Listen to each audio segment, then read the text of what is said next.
के पास में पहुंचे हैं। बोले महारानी जी बात एक है। बोले क्या?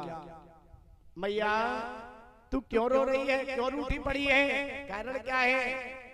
महारानी का छिल कहने लगी है रे दुष्टो, तुमने ऐसे अगर कर्म ना होते तो तुम दोनों के विवाह हो गए होते।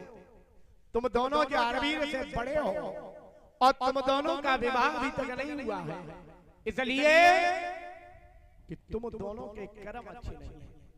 हाँ, तुमसे छोटा जारवीर है ना, उसकी बहू तो 7 समुद्र पार से आई है। आज हमारे घर में बहू होती तो हमारी सेवा करती, पैर दबाती है। अब बहुएं तो वैसे भी सेवा करती हैं, बहुएं सेवा करने के लिए ही होती हैं।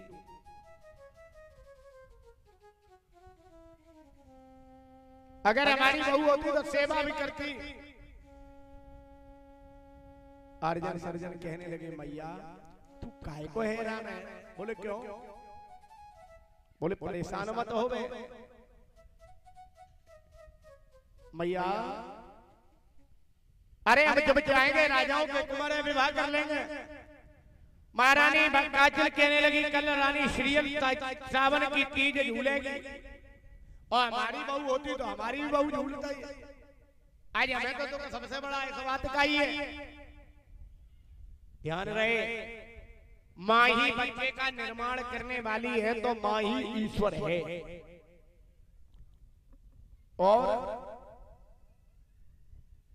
बालक कोरा कागज होता है, किसे पता है कि ये बालक रूपी अदृश्य तिलक सुभाष गांधी जवाहर आदि रूपों में विकसित होगा? किसी को नहीं। ये तो तुम्हारी परवरिश है, तुमने उस बालक का लालन पालन किस तरीके का किया है ये तो माँ के ऊपर है। माँ उस बच्चे को जैसा बना देगी उसी तरीके का माँ ने, अगर बेटे ने कोई गलती कर दी है तो माँ ने उसको पूरा पूरा छुपा लिया। संध्या को पड़ोसी से भी लड़ गई, बोली हाँ तुम्हें बताते हैं बुद्धि खराब है, हमारा तो लड़का बिल्कुल कभी जीवन में। हाँ, और कहीं किसी पड़ोसी ने 2 थप्पड़ पड़ोसी के बेटे ने मार दिए तो सबसे बड़ी अम्मा को पीर जबाती की भाई बोले सुनो, कल बाके मोड़ा में अगर तुमने 4 मार के ना आए तो तुम्हें मारे आए कि काटे बढ़िया था। हाँ।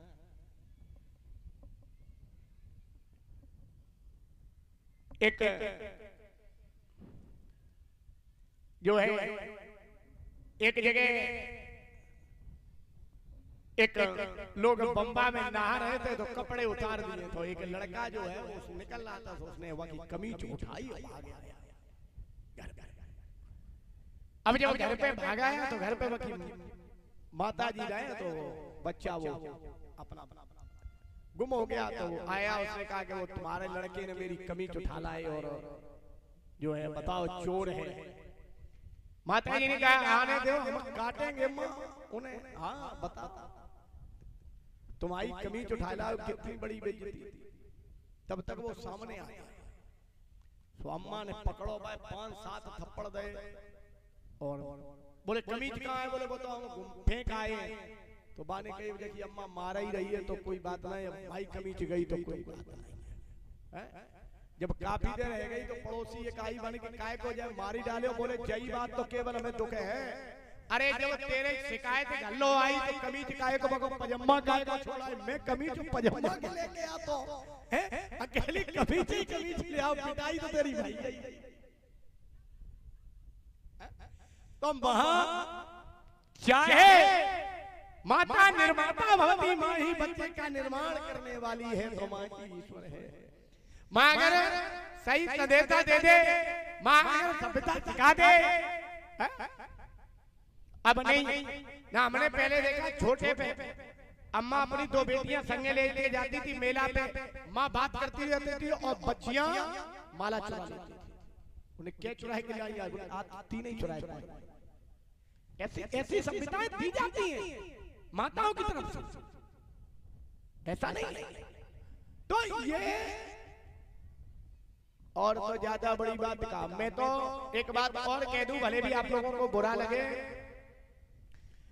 ये जितनी भी ये बेटियां फांसी लगाती हैं ना, इसमें 90% माता जी का ही जो है दोष रहता है। बेटी ससुराल में कदम नहीं रख पाई, अम्मा को फल पहले पहुंचो, उन्होंने कहा हेलो, उन्होंने कहा और तो सब ठीक है, सब बात ठीक है, मुझे बताओ तुम्हारी टुकरिया क्या है? अपई बहू ने अगर टुकरिया कह दी तो फांसी है गई, लेकिन अपई बिटिया से जब बात करेंगे तो यही कहेंगे, बोले क्या टुकरिया क्या है?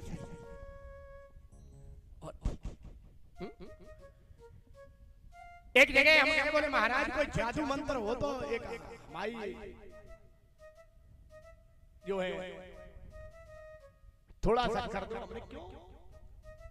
बोले वो हमारी बहू जो है ना, वो हमारी जो बेटी है ना, वो उसकी सास उसे बड़ा परेशान करती है। अरे अब वो उसके भी बच्चे हैं, उसका भी परिवार है, वो अलग रह रही है, रह रही तो रह रही है। हमने कहा ये बात सही है। थोड़ी देर बाद वो ऐसी बात घर में चलने लगी, तब तक बहू आ गई। बहू से बात हुई, बोले कि अब महाराज हमारे भी बच्चे हैं, हम भी ये सारी चीजें, तो हमने भी इनसे कहा कि तुम अपनी अलग करो, खाओ। जैसा व्यवहार हम अपनी बेटी को सिखा कर देते हैं, हमारे घर में बहुएं भी वही व्यवहार के साथ में जीती हैं। सच ये है, इसमें दोष बेटियों से ज्यादा माताओं का है। माँ अगर चाहे तो बेटी तारे तो 3 कुल, बिगाड़े तो 3 कुल, क्योंकि बेटी अब तो शादियां को तो नहीं देखे जाते, खानदानों नहीं देखे जाते, जिए तो होती है जाए। पहले पूरा वो पश्चिम हुआ करती थी, अब उन्हें दक्षिण उत्तर जैसी चल रही तैसी ठीक है ना। पहले लोग पूछते थे, बोले ननिहाल कहाँ है, अब किसी तरीके का कोई मतलब। धीरे धीरे करप्शन इस तरीके का बढ़ चुका है हमारे आपके समाज में। मैं ज्यादा दूर नहीं जाना चाहता हूँ, केवल यही कहना चाहता हूँ मैं उन माताओं से कि आप जननी हैं, और आप जब जननी हैं तो आपका जो पुत्र है, आपकी जो पुत्रियां हैं, इन्हें आपने अगर अच्छे संस्कार दिए हैं, अच्छी सभ्यता दिए हैं, अच्छे समाज में डालने का किया है, तो यही बालक भारतवर्ष की कर्णधार हैं। ये आगे चलकर हमारे देश की रक्षा करेंगे, इसलिए अपने अपने पुत्रों की जो है सभ्यता के लिए बोल जवाहर वीर महाराज की। मेरे प्यारे आज